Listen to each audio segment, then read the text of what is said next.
I would like to kickstart with a series of statements of the European and American politicians and intellectuals. And there was an interesting turn in events, actually, in those statements. People were pointing out that the relations with Russia will need to be somehow maintained and restored because the war is finite, and there needs to be some kind of continuity and some kind of relationship with Russia when it's all over. We know that Henry Kissinger said that. He said that several weeks ago. He just said that recently. He emphasized that a place for Russia post-war needs to be found to not make it a forepost of China. Then the head of the European diplomacy, along the same lines, said that there needs to be some kind of thinking in the direction of kind of including Russia eventually into diplomacy because it's inevitable.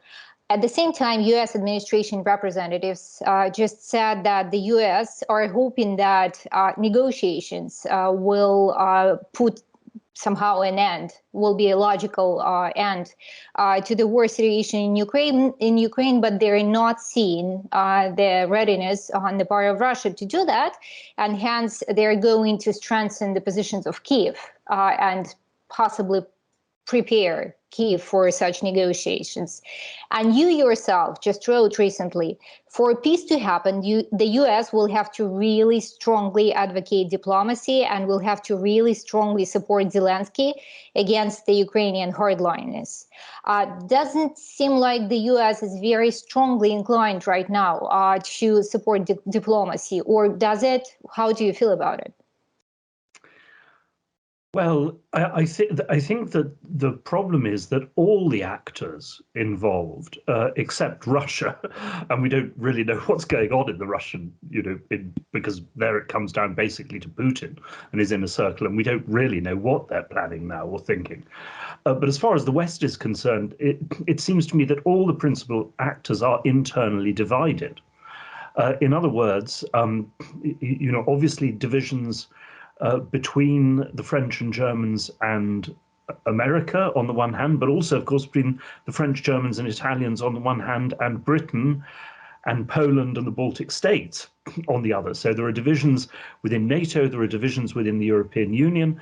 There are divisions within the Biden administration, which has made extremely contradictory remarks, about whether it wants peace or doesn't, or in fact wants to use the war to weaken Russia.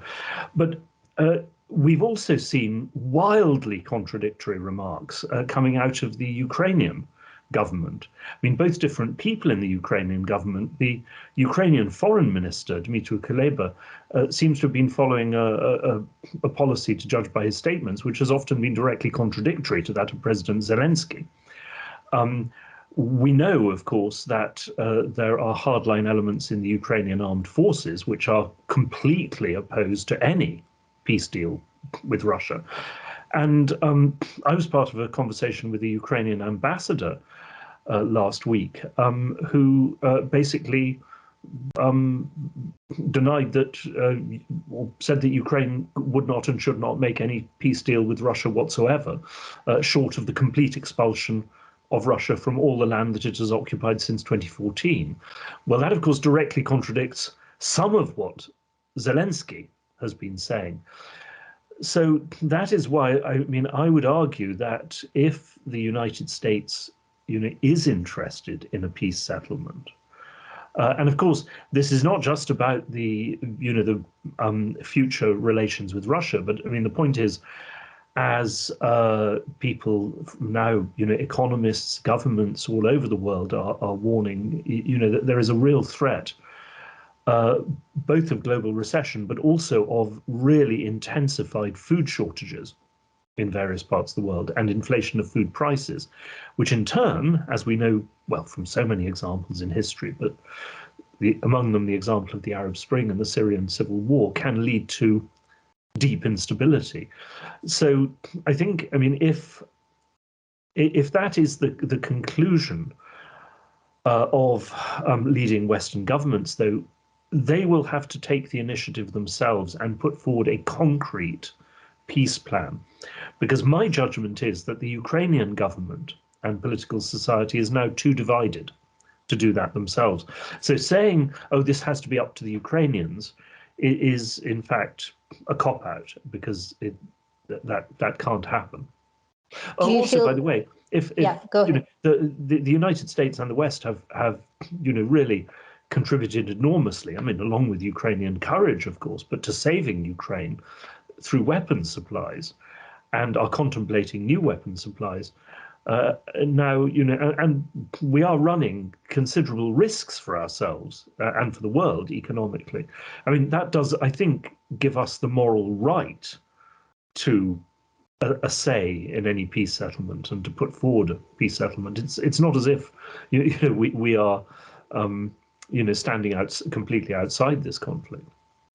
When it comes to supplies of military aid, it's been flowing to Ukraine from the Western countries, and President Zelensky just actually today again mentioned that there needs to be more. How do you feel about this flow of constant military help to Ukraine? Because there were concerns that there is lack of oversight, and secondly, Interpol actually warned that in the post-war scenario, Europe might face these uncontrolled weapons popping up here and there. Well, I think that is a danger.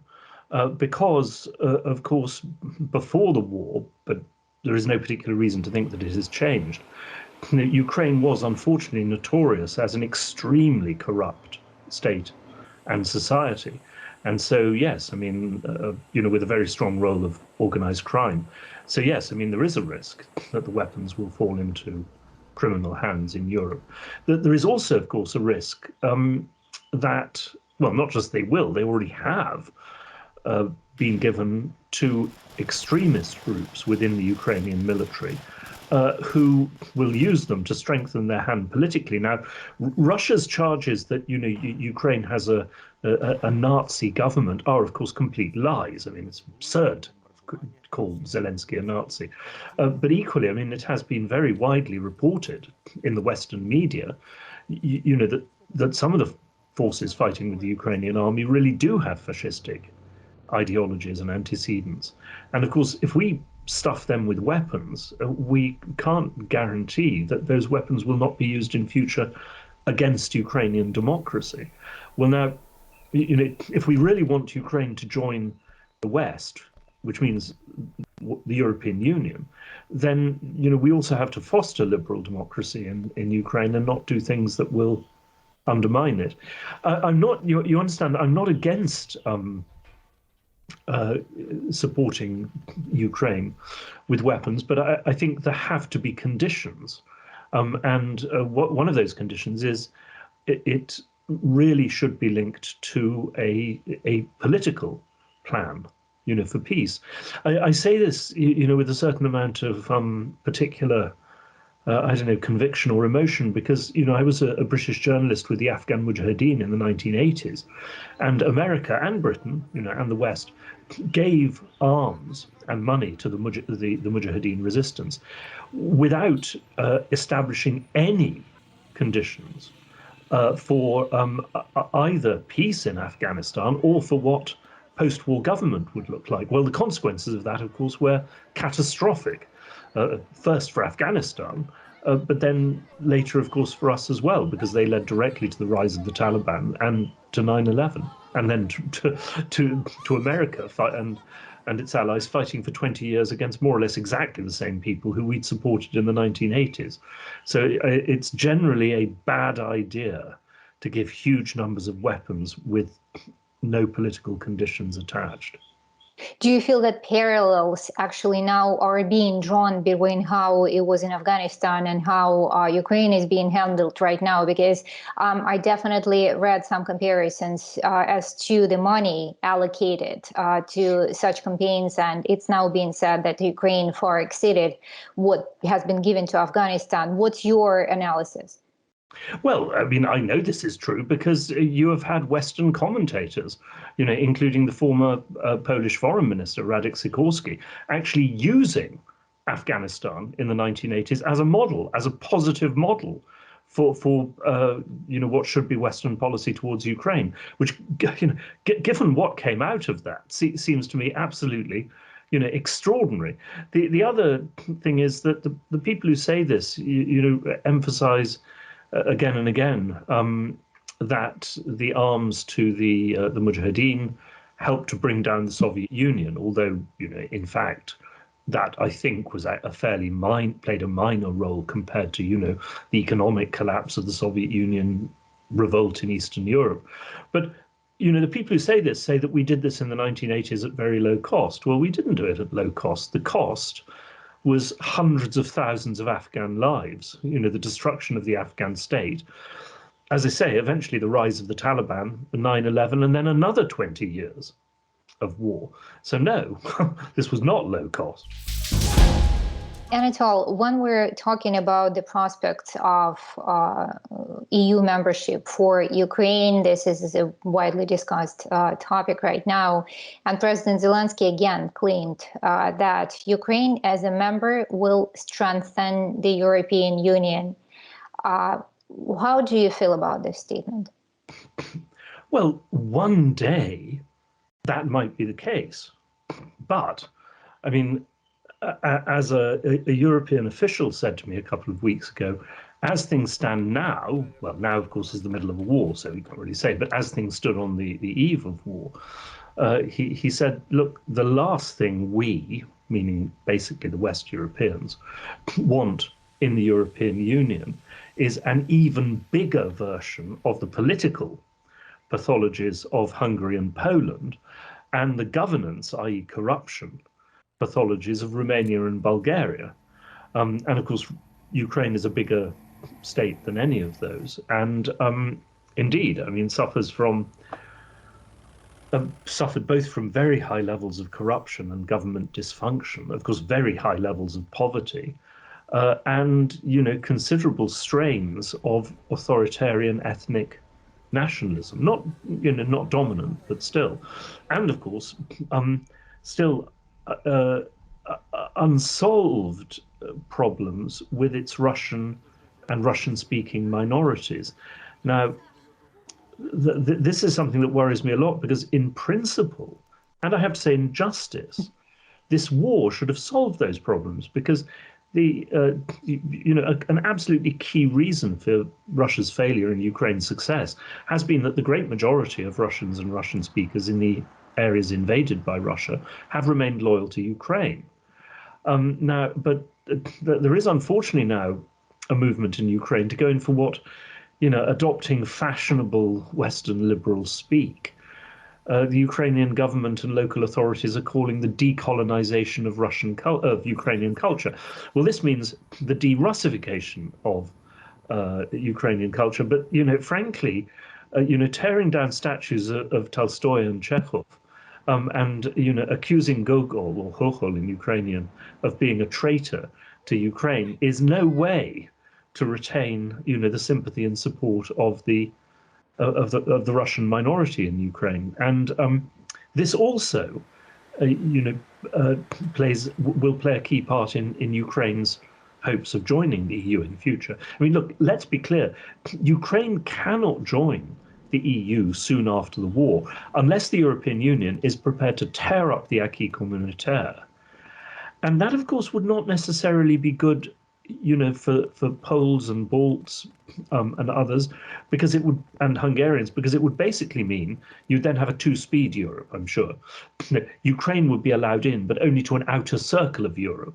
And the inner circle, would then become Western Europe and a couple of other places. And to some extent, therefore, the Ukrainians would get in only to find that they'd actually been left in a kind of second-class European citizenship. And I think if that did happen, the French and Germans would take the opportunity also to downgrade the Poles, something they've been yearning to do for a very long time. Anatol, speaking about alliances, we are now watching anxiously the Finland's and Sweden's bid to join NATO. There are obviously a lot of discussions about that. I know you have a very special opinion about this, and we know that during the Madrid summit, There were hopes that accession will happen. There are less hopes now about that. Where do you stand on this? Well, look, I understand, obviously, given Russia's invasion of Ukraine, the emotional reasons why Finland and Sweden would wish to join NATO. But the fact is that from a security point of view, they don't need to. Because the Russian army has shown that it's simply incapable of, invading any more places. But secondly, because actually, I mean, Russia has not threatened Finland since the end of the Cold War. There have been no Russian military threats to Finland, and there have been no reasons for Russian military threats to Finland. I mean, why on earth would Russia want to invade Finland? For what? I mean, what does it bring? As far as NATO is concerned, I mean, I had an interesting conversation with a Finnish ex-soldier and military expert, in which I asked him what would Finland's military contribution to NATO would be. And he said, we will defend Finland. And, Finland, in terms of territory, is one of the biggest countries in Europe, so we will defend Finland. I said, yeah, but you're doing that already, right? Finland is defending Finland. What else will you contribute? Do you envisage a major contribution to, for example, NATO forces fighting in West Africa, or to, future NATO operations somewhere else in the world? He said, oh, no, we're not contemplating that. No, we're contemplating helping NATO by defending Finland. So I'm not quite clear how that helps NATO, since, as I say, that's what the Finnish army is for anyway. There are concerns on different levels right now, and it's been spelled out in the research that was just published by the Stockholm International Peace Research Institute. The conclusion is that the overall number of warheads in global military stockpiles now appears to be increasing, and they call it a worrisome sign and a worrisome trend. With plenty of nuclear rhetoric that we've heard in the last months, do you feel that the war in Ukraine actually is contributing to this trend in a major way? Oh, absolutely. Because of the complete breakdown now of arms control negotiations. But of course, this goes back, a long way now to the essentially the Western abandonment of the conventional forces in Europe agreement, to the American withdrawal first under George Bush and then under Trump from a whole set of arms control agreements, and of course the Russian response by boosting its own nuclear stockpile. Now, I don't believe myself that either side will deliberately resort to nuclear weapons, because the dangers are just too great. But as we know from so many examples during the Cold War, at times of heightened tension and in circumstances of a breakdown of communications and confidence building measures, the chances of an accident go up, exponentially. A couple of times during the Cold War, we were saved from nuclear Armageddon, literally by the wisdom and good sense of one American or Soviet officer, one, who made the right decision at the right time. If that decision had gone the other way, none of us might exist today. But that's not a risk that I would want to repeat again. And I always remind people, amongst other things, of the early 1980s, when, according to Oleg Gordievsky, the KGB defector, the Soviet leadership was genuinely convinced that NATO, led by America under Reagan, might be contemplating an attack on the Soviet Union, a preemptive nuclear strike. Now, this was absolute nonsense. That there was no such plan in NATO. But the Soviet government actually, with very poor intelligence, with high levels of paranoia, believed that this was possible.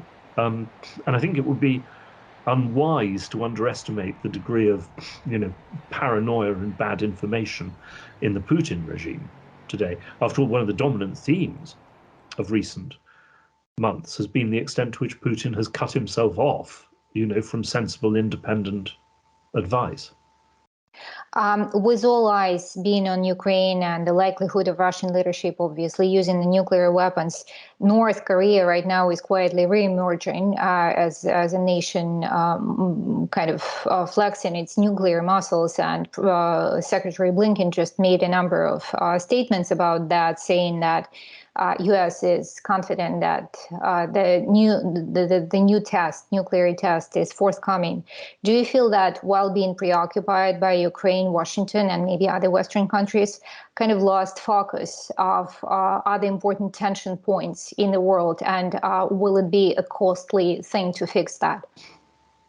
Well, I think that's certainly true. One can also see it in the case of, Iran and the Middle East.